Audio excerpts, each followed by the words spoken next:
This speech, the average American is going to hear this speech and their eyes are going to go, whoa, what in the hell is going on here?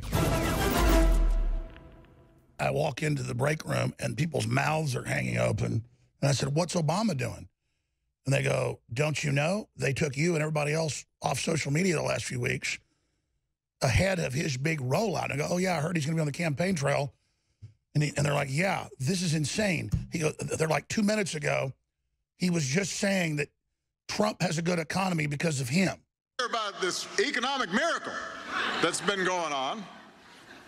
When the job numbers come out, monthly job numbers, and suddenly Republicans are saying it's a miracle. I have to kind of remind them, actually, those job numbers are the same as they were in 2015 and 2016. And anyway. It's not true. Not true. I digress. Wow. We just randomly picked the spot. So we made progress, but, and this is the truth, my administration couldn't reverse 40-year trends in only 8 years, especially once Republicans took over the House of Representatives in 2010 and decided to block everything we did. Even things they used to support. So we pulled the economy out of crisis, but to this day, too many people who once felt solidly middle class still feel very real and very personal economic insecurity. And notice, I've been banned from everything a day out from him now reemerging. Well, I've been watching this speech from the beginning, and let me tell you, first of all, the biggest difference, the biggest noticeable difference is Obama no longer has his confidence. He no longer has his swag. He's obviously desperate. He's in fear. Remember, he's been hiding for the last 2 years. So this is like him coming out of the woodworks finally to fight for the Democrat Party because he's been so scared of whatever is going on behind the scenes. The possum's crawling out at this point. But he's not Obama. So he's up there fumbling and stumbling and bumbling all through this speech. Like you said, next level propaganda. I mean, the average American, Alex, listening to an Obama speech when he was president or a State of the Union, he was smooth. That was smooth propaganda, baby. The average American's not going to pick up on that. This speech, the average American is going to hear this speech and their eyes are going to go, whoa, what in the hell is going on here? Some of you may think I'm exaggerating when I say this November's elections are more important than any I can remember in my lifetime. Oh, that's true. Well, a rare moment of truth. My administration couldn't reverse 40-year trends in only 8 years. Trump did it in 2. Especially once Republicans took over the House of Representatives in 2010 and decided to block everything we did.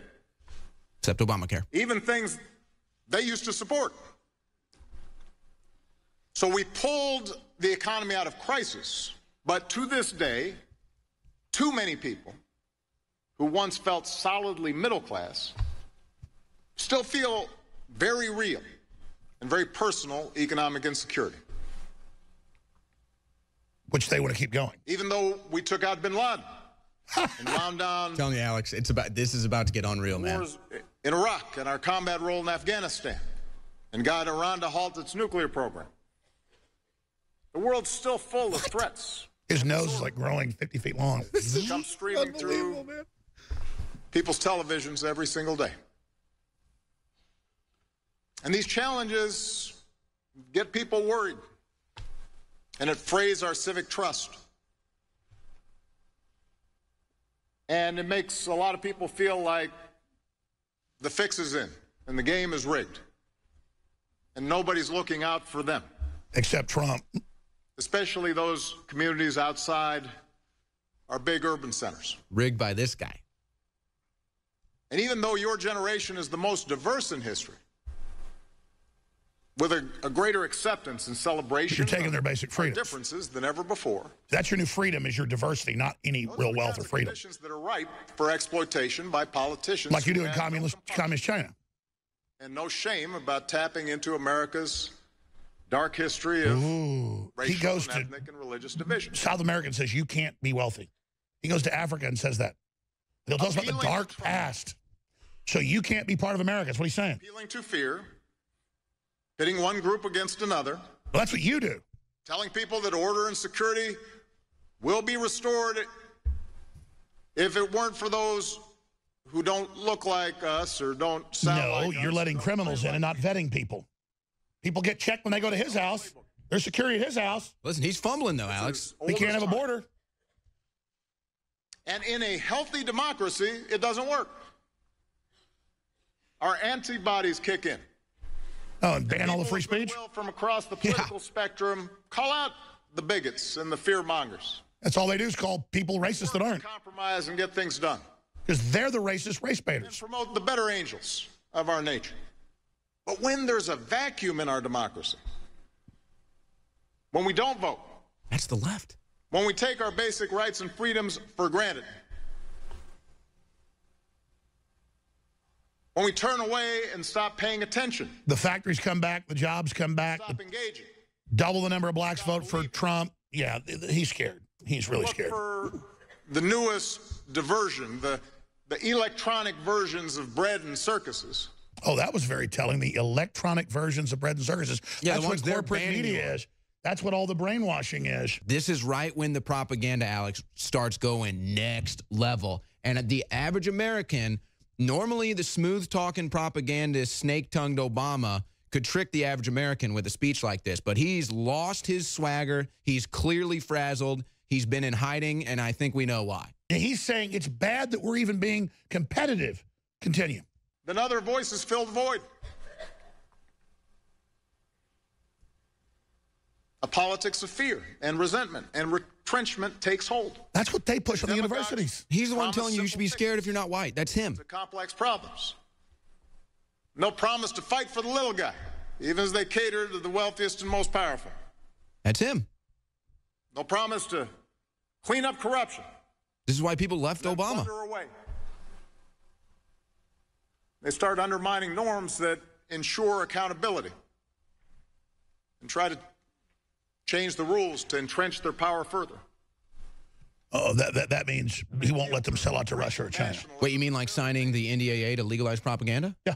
To entrench your power further? That was Trump, right? No, that was Obama put the CIA group in to take us off air. Oh, so that was Obama. Oh. Yeah.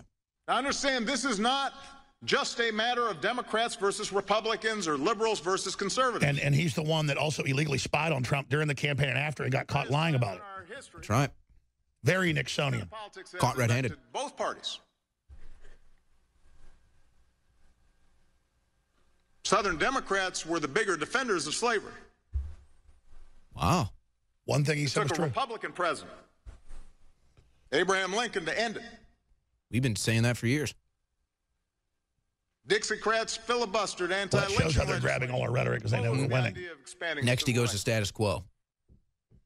And although it was a Democratic president and a majority Democrat Congress, spurred on by young marchers and protesters, they got the Civil Rights Act and the Voting Rights Act over the finish line. Those historic laws also got passed because of the leadership of Republicans like Illinois' own Everett Dirksen. Illinois? Oh, they're going to be mad at him for that. So neither party has had a monopoly Illinois. on wisdom. Yeah. Even I know that. Neither party has been exclusively responsible for us going backwards instead of forward. So he's attacking Dinesh D'Souza's truth that it was Republicans passed the Civil Rights Act. He acted like, oh, they helped a little. No, you're a damn liar. Because sometimes we hear, I mean, a plague on both your houses. I think only like a handful of Democrats voted for it. You can pull up the famous vote. They fought it even after the vote. Oh, look, he just gave him a little bit of credit, though. There were a few Republicans for it. That's Dinesh D'Souza that I put in jail. You know, maybe there was some accuracy in his film. You know, Republican friends here D'Souza's an don't effing white male. Thank you, Obama. I think Obama may have just cost the Democrats a blue wave. The children's Super Blue bubblegum flavor, all natural, fluoride-free, iodine / colloidal silver toothpaste is back in. That's been sold out for 3 months. Sign up for AutoShip. Get an additional 10% off. Cancel anytime.